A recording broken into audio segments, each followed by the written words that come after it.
السلام علیکم۔ قبض کی وجوہات کیا ہے؟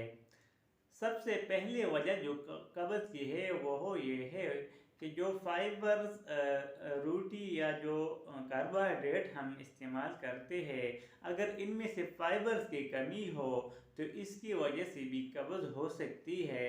اس کے علاوہ پانی کا بھی مناسب استعمال کرنی چاہیے۔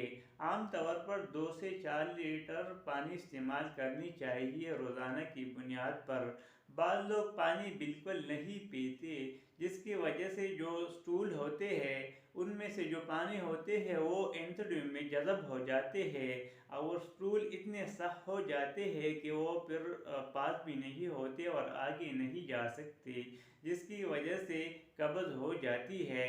اس کے علاوہ یہ جو انتڑیاں ہے یہ بھی حرکت کرتے ہیں، لیکن بعض لوگ ایسے ہیں کہ وہ نہ ورزش کرتے ہیں نہ گھومتے پھرتے ہیں، جس کی وجہ سے انتڑیوں کو مناسب طور پر موومنٹس یا حرکت نہیں مل پاتی، جس کی وجہ سے بھی قبض ہو سکتے ہیں۔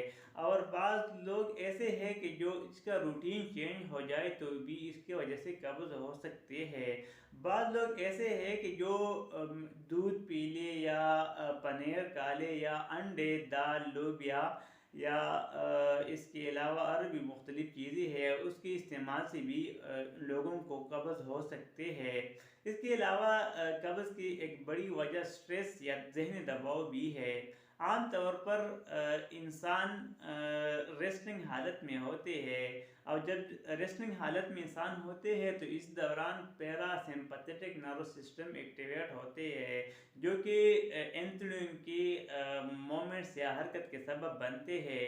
لیکن اگر انسان پہ سٹریس یا ذہنی دباؤ آ جائے تو اسی دوران سمپیتھٹک نروس سسٹم سٹیمولیٹ ہو جاتے ہیں، جو کہ انتڑیوں کے موومنٹس یا حرکت کو کم کرتے ہیں، جو کہ قبض کے سبب بنتے ہیں۔ اس کے علاوہ کچھ امراض بھی ایسے ہیں جو کہ قبض کے سبب بنتے ہیں۔ ان میں سے ہائپو تائرائڈزم ہے۔ یہ جو تائرائڈ گلینڈ ہے، اگر اس سے سیکریشن کم ہو، TFT جو تائروکسین ہارمون ہے، اگر اس کے افرازات کم ہو تو اس کی وجہ سے بھی انتڑیوں کی حرکات کم ہو سکتے ہیں اور انسان قبض کے شکار ہو سکتے ہیں۔ اس کے علاوہ شوگر ہے، شوگر بھی قبض کے سبب بن سکتے ہیں، کیونکہ شوگر کی اور بھی بہت سی مشکلات ہے جس کو آپ نیچے ڈسکرپشن میں دیکھ سکتے ہیں۔ اس کے علاوہ یوریمیا ایک حالت ہے، اگر انسان کی جسم اور خون میں یوریا کی مقدار بڑھ جائے تو بھی قبض کی سبب بن سکتے ہیں۔ اس کے علاوہ ہائپر کیلسیمیا ہے، اگر انسان کی خون میں کیلشیم کی مقدار بڑھ جائے تو یہ بھی قبض کے سبب بن سکتے ہیں۔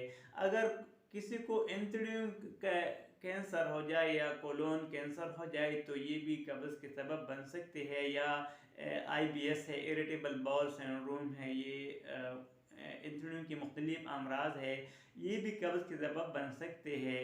اس کے علاوہ حمل بھی قبض کے سبب بن سکتے ہیں۔ حمل میں جو قبض ہوتے ہیں اس کے بارے میں جاننے کے لیے نیچے ڈسکرپشن میں ویڈیو ہے، وہ بھی ضرور دیکھ لیجئے۔ اس کے علاوہ آج کل سارے لوگ مختلف ادویات کھاتے ہیں، ان میں سے کچھ ادویات ایسے ہیں جو کہ قبض کے سبب بن سکتے ہیں۔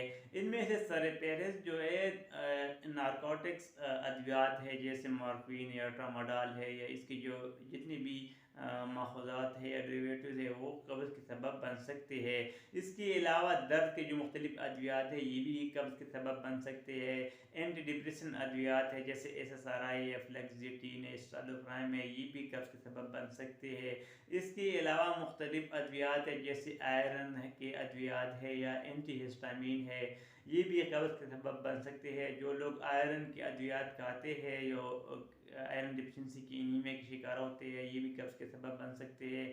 کیلشیم چینل بلاکر، نیفیڈیپین، ایملوڈیپین مختلف ادویات ہیں، یہ بھی قبض کے سبب بن سکتے ہیں۔ اور کچھ اینٹی سائیکوٹک ادویات ہے وہ بھی قبض کے سبب بن سکتے ہیں۔ قبض کا علاج کیا ہے اور اگر علاج نہ کیا جائے تو کیا کیا مشکلات ہو سکتے ہیں، ان سب کے بارے میں جاننے کے لیے نیچے ڈسکرپشن میں ویڈیو ہے، وہ ضرور دیکھ لیجئے۔ چینل سبسکرائب نہیں کیا اس کو بھی سبسکرائب کر لی. پھر بھی کوئی کویشچن ہو تو کمنٹس میں کر لی. انشاءاللہ میں کوشش کروں گا کہ اس کے مطابق جواب دے دو. اگلی ویڈیو میں پھر ملیں گے, تب تک اللہ حافظ.